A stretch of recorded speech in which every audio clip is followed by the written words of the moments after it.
Welcome to this episode of the Erasing Shame podcast. I'm joined with Pastor Jin Lee, who's in Atlanta, even though his background is the San Francisco Bay Bridge. So don't let that confuse you. His heart does stay connected to San Francisco. DJ Chuang here in Orange County, California. But I will be going to Atlanta in just a few more days. So much has been happening, Jen. So good to connect with you again on Zoom. Yeah, I love these podcasts, DJ. It's just give you a lot of prop for just being faithful to this. So thank you so much for making space for me to share our journey together. Well, I was so delighted to meet you in person on July 20th. A couple episodes back on Erasing Shame here, I shared my own experience of being there. I was so honored and surprised to be invited, and someone from the SAMHSA, Substance Abuse and Mental Health Service Association, actually listened to my podcast and confirmed that I was invited because of my work with Christian Asian mental health as well as Asian Mental Health Collective. So I was being seen for all the things that I was doing in this mental health space as a volunteer, while most everybody else in the room were, paid professionals and health professionals and whatever else. And the work is so big, we need all hands on deck. And so I wanted to get a sense of what the experience was like from you, and then we'll talk about all the things that's happened since then. Yeah, I was truly honored to represent Mustard Seed Generation. Dr. Josephine Kim was out of the country and could not attend. And then also ED was in West Coast. And it was such a sudden request that we were invited and had to go through security compliance and all that. And that was a little bit challenging. And then I literally bought my ticket the day before I was supposed to fly out. So I took a red eye, got into Baltimore, took the train down. I slept I slept at the airport. It was such a journey to get there, but once I got to Washington, D.C., you get a sense of like, wow, this is where it happens, right? You see monuments and and so I was just like awed by that. And I think they did a phenomenal job of bringing everybody in the nation to address mental health. I was so honored that White House could host this event, all right? And they're serious about mental health. And then to see the crowd to be all Asian American, who are doing amazing work, to be under one sitting, collaborating, learning, listening, networking. I felt very encouraged. Wow, we're going to put a dent in this mental health of the AAPI community. So that, and then meeting you for the first time, putting actual physical, body to us always being on Zoom. That was such a kindred spirit of just God working, saw that. And then DJ, man, I felt like you were the center of so many networks. You knew so many people. And then you introduced me to at least 5 significant people. And so your work, even though it's volunteering, it's, I think, greater impact than these people who are get paid, to be honest. Yeah. So that's my summary. The need is so urgent, and I can't wait for funding and dotting all the I's and crossing the T's and filling out grants and fitting myself into the hoops of how organizations work. I frankly don't know how organizations work and don't care to figure it out. And so I'm doing it the best that I can do with no budget and no staff. And God's been kind to show some favor, and people are cheering me on. I just started, get this, getting organized and put together email newsletter. So I've been doing this podcast since 2018. I just started the email newsletter. And oftentimes when people are starting a new initiative, they say, the first thing you got to do is capture emails, because that's how you build an audience and you can start monetizing. 5 years later, I'm just starting. So here's some comfort, DJ. I think if Jesus were to come here and address mental health, I think he would do it your route. Well, thanks for the encouragement. And because we met there in DC in person, God's been orchestrating things behind the scenes, even when we don't see it, even when we don't feel it. And I found out about this grant opportunity about a week and a half after that event. I was I mean, I still actively network whenever I can with different people, researchers, grant people, mental health advocates, and a post post research scholar at University of California, Irvine, shared with me a grant inquiry from Mhm. the Templeton Foundation, and they're a huge foundation. They're doing some amazing things in terms of awe and wonder and things that help with human flourishing and thriving. And one of their subcategories was in the areas of human service and spirituality, and specifically about uh, what is what is valuable at the intersection of spirituality and mental health. And so we started zoning in on that. We started having conversations. We started having conversations with all kinds of people around the country. I tapped my uh, so-called Rolodex. I don't have a Rolodex. I just have emails and scattered notes here and there. You started having conversations. We just had we were like kids in the candy store talking with people and just learning about what's happening in Asian American faith and mental health. What was that experience like for you as we were just learning about just how big this issue is Mhm. and at the same time how little is going on? Yeah, I've been so some words that I can put is I've never sprinted so much in a cause after you brought this and say, Jen, I found this grant, and I was like, oh, sure, I'll help him out. And then, but that just opened up the doors to meeting some phenomenal work that we are, and so we're not alone. So I was very encouraged. I was very encouraged about that. And then second, we got a lot to do. I mean, without a doubt, right? We got a lot to do in this, and I think there's so much kaleidoscope of you know sectors that we can go. And so I think the John Templeton grant, if God shows a lot of favor, it really is going to possibly allow all the spectrum of the kaleidoscope to shine, because the John Templeton grant is a national uh, spearheading possibly all the different sectors and trying to bring it together.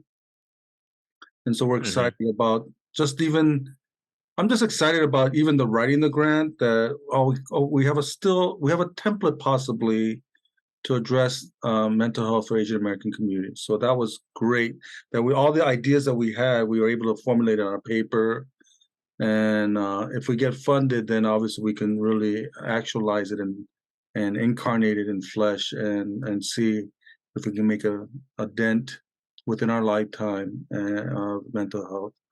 So all in all, I was a wonderful journey, to be honest, working with you, connecting, your gifting. I mean, you just have an amazing Rolodex of people that you've really stewarded well, and to be able to articulate it over and over. And as we met people, our grant became more refined, and Hmm. some doors closed, and that was Hmm. rightfully needed to be closed. Some doors opened, and I think that just Hmm. as we met different people, scholars, as well as Yes. people who are under the grounds doing things, we that paper just kind of weaved itself every time we met different people, and so it just Yeah. got better and better. I felt, and so Yeah. yeah, I was very proud. I've written many grants. I was really super proud of this one, to be honest. Yeah. Cool.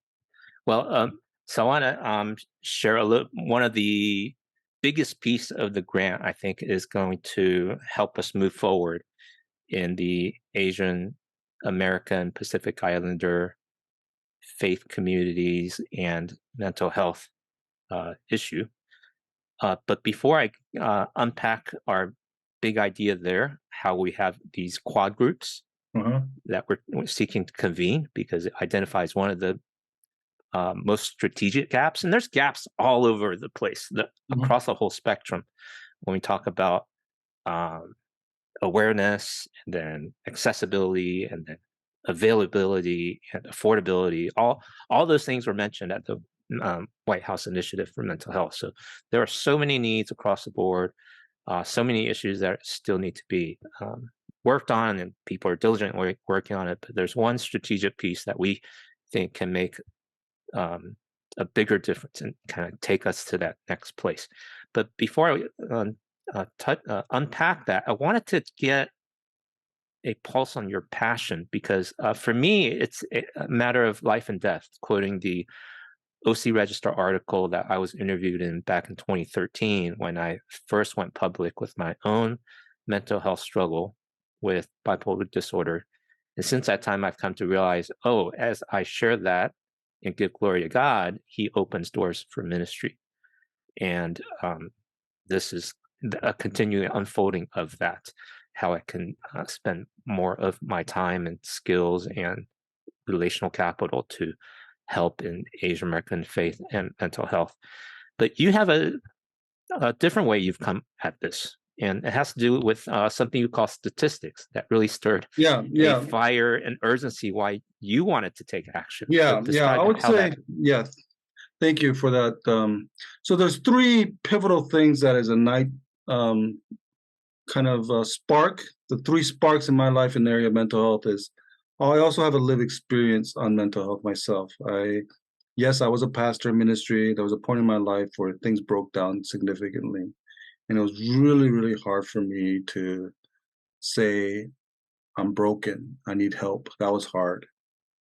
It took me an even longer time to get counseling, even longer time to find the right counselor, right? And so that journey of it, yeah, that the stigma, the shame is so real in the Asian American culture, and I'm an example of that. It took me a long time, and still working through, right?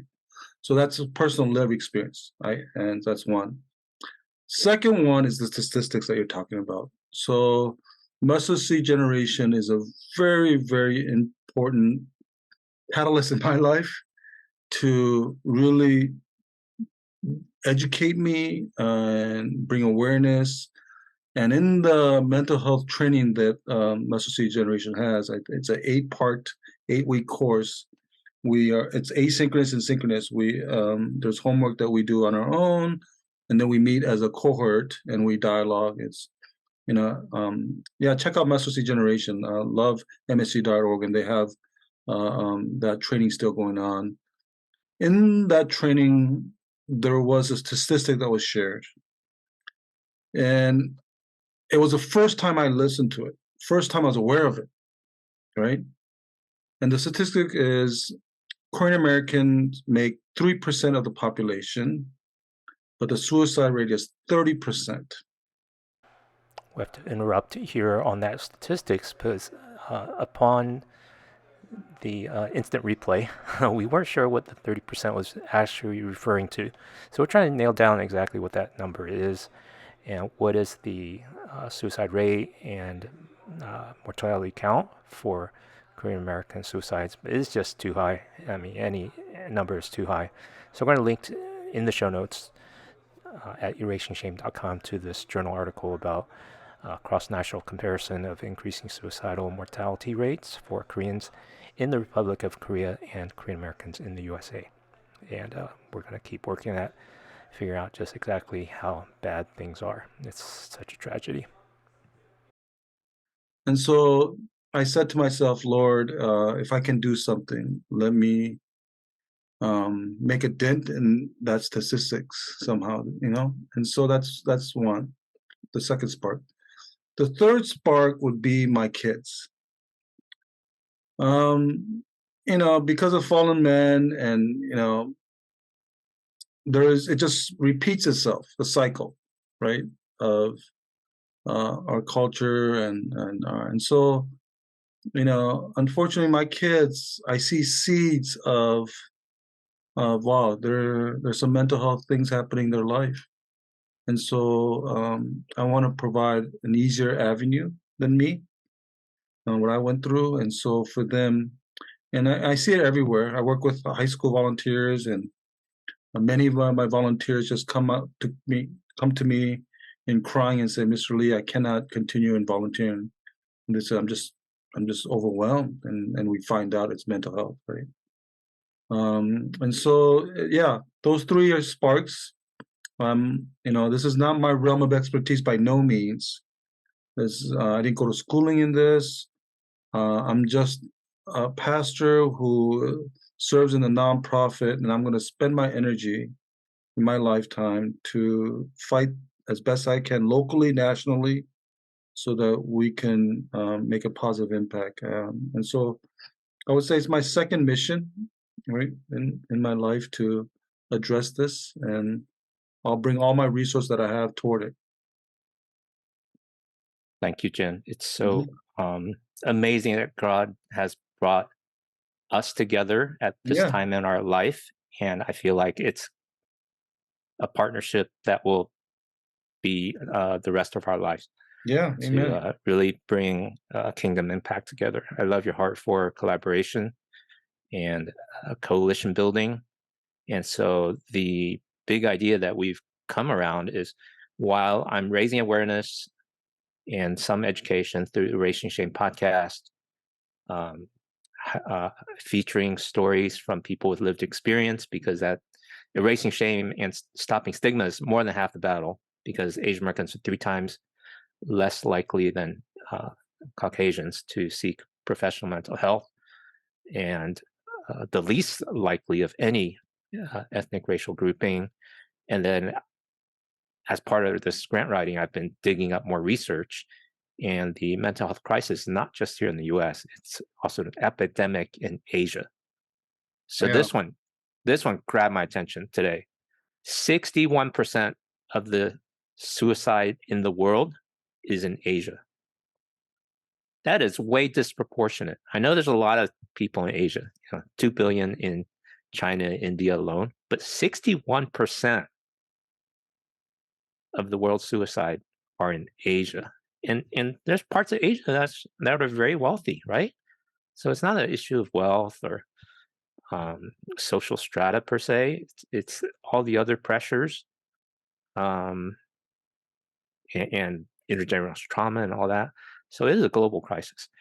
And yeah, here in America, we have anti-Asian hate. We have other factors that really aggravate us. But to get to the heart of where we feel it's most strategic across the spectrum, there's great people doing research, great people doing medication. We're learning so much about neuroscience. We're beginning to be more intentional about language access and disaggregated data, and finding ways to fund and train up more culturally competent, race conscious uh, therapists and counselors. But one of the biggest things that we want to see is the connection between the pastor and the counselor. And so we had a conversation with Irene Cho up in Chicago, and she was such an inspirational pioneer because she has a network for Asian American therapists in Chicago called CATCH. I'll add a link in the show notes.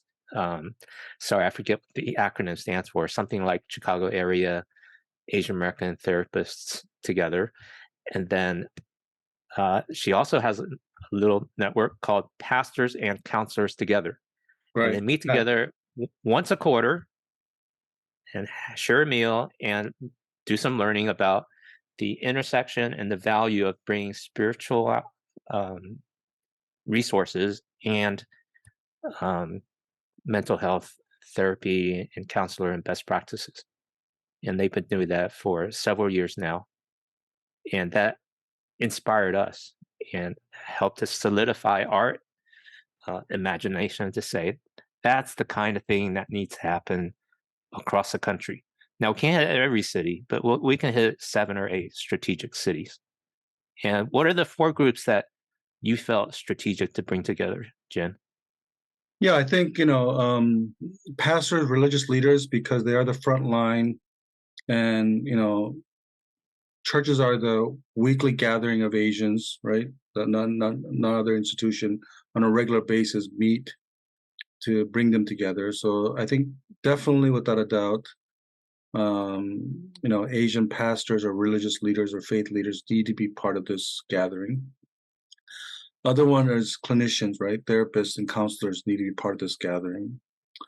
I think academians or those who are in higher ed education in the field of psychology, mental health, because they're doing research, right? They're doing the leading upfront evidence-based work. And so it'd be great to know what are the latest things that is happening, as well as collaborative work that they could happen to make a bigger impact.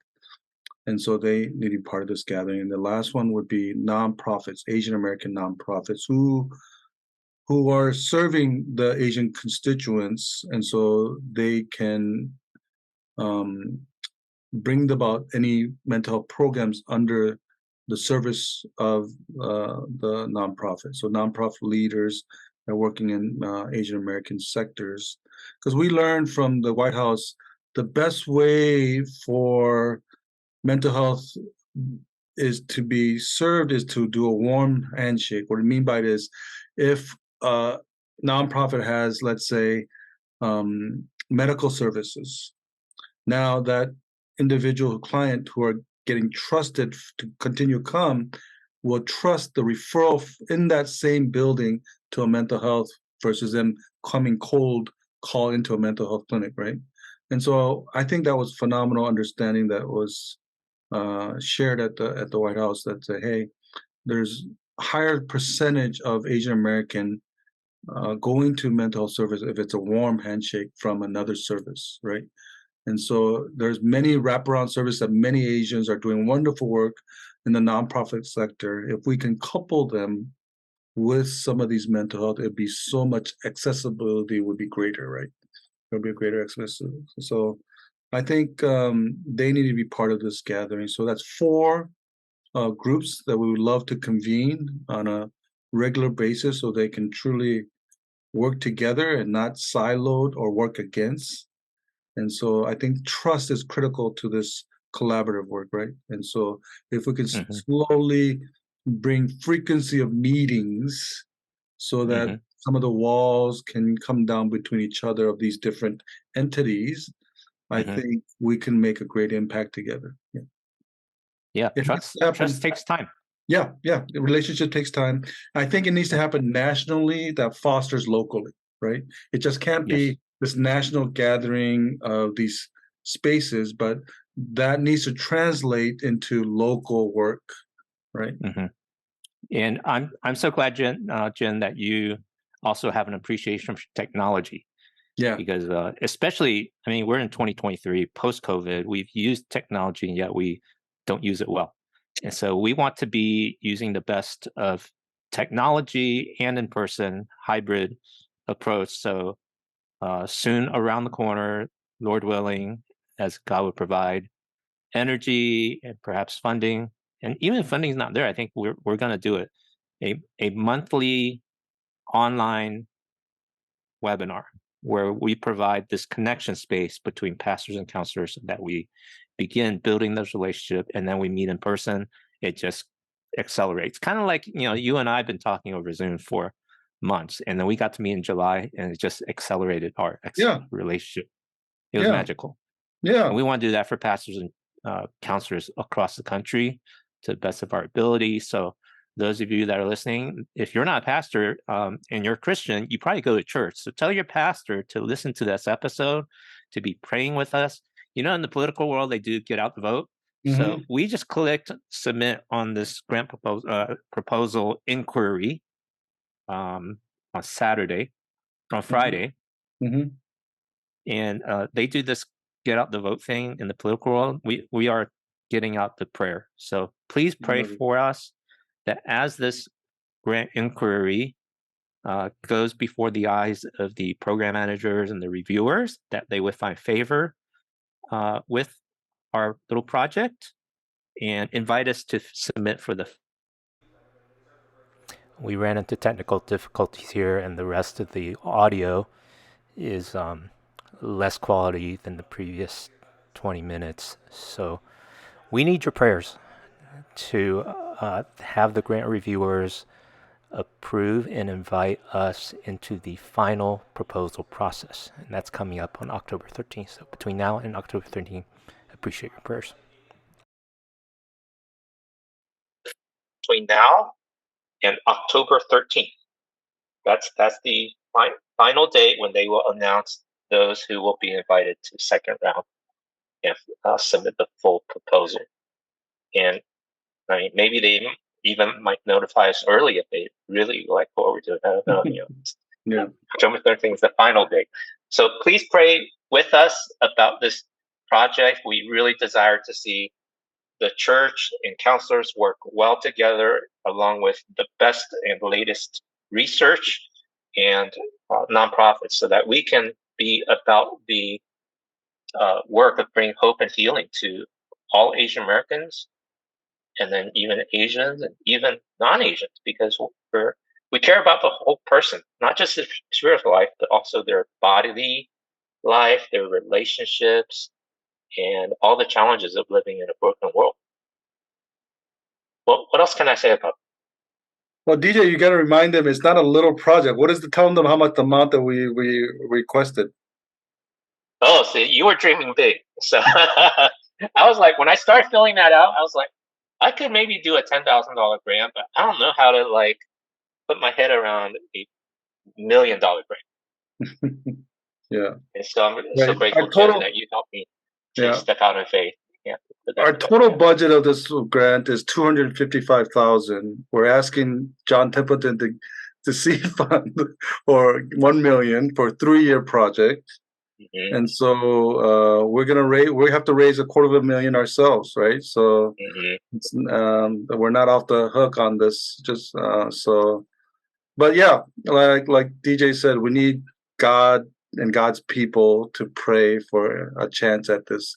It's way beyond us for sure. Mm-hmm. And so that was why one of the great things about this grant was a lot of collaborations happening. And so I'm excited about all the collaborative people who've decided to say, yeah, let's do it together, and so I'm grateful for. Yes. Thank you.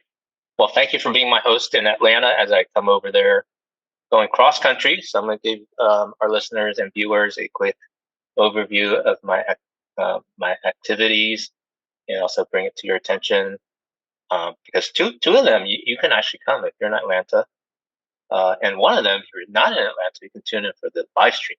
So the main thing that first got me flights scheduled for Atlanta was the board meeting and retreat for Asian Mental Health Collective. So that's not a faith-based venture, but it is the most significant digital advocacy nonprofit on the internet. Asian Mental Health Collective, AAPI.org.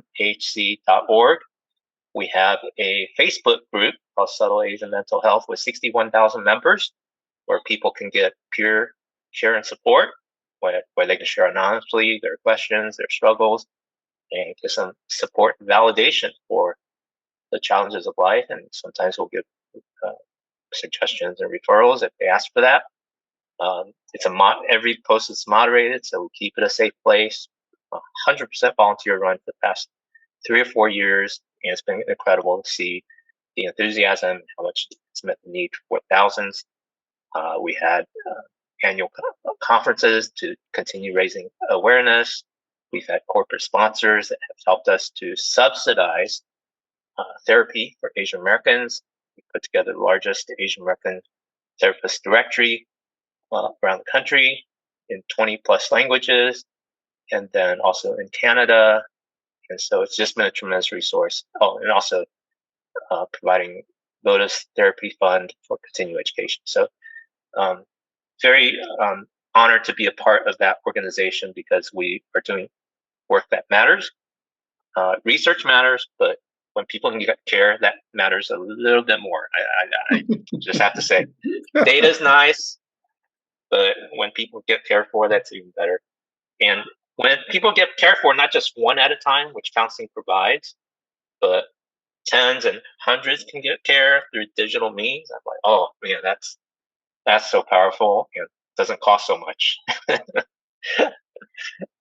So that's the retreat I'll be at. And then while I'm there, so as I kind of tap my friends and new friends there in Atlanta, I got a speaking invite at Asian Chinese Christian Church of Northwest. I'll add a link in the show notes. I'll be sharing my testimony on Saturday night, which is August 26th. And that event from Friday night through Sunday will be live streamed over Zoom.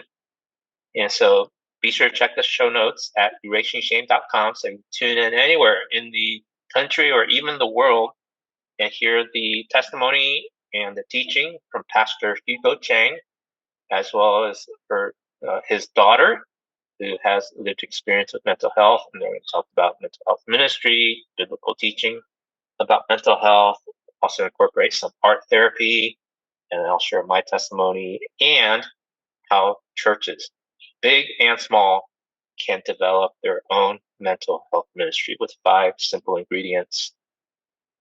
They all start with the letter S. I'll go ahead and give you the preview. Sermons, stories, seminars, support groups, and Sabbaths. I'll add a link in the show notes where I explain how those 5 things can create a culture of care in the church that those who are struggling can feel cared and supported. And it complements what counselors and therapists and medications do. Every church can do that. Empathetic people, non-judgmental listening, attending to people. And then on Monday, August 28th at lunch in Norcross, Georgia, Jen Lee and Taos Coalition, along with the Atlanta, has a little association alliance of Christians. Do you know the name of that organization? It's brand new to me. Yeah, it's Asian American Christian Collaborative Network of Atlanta, I believe. Fantastic.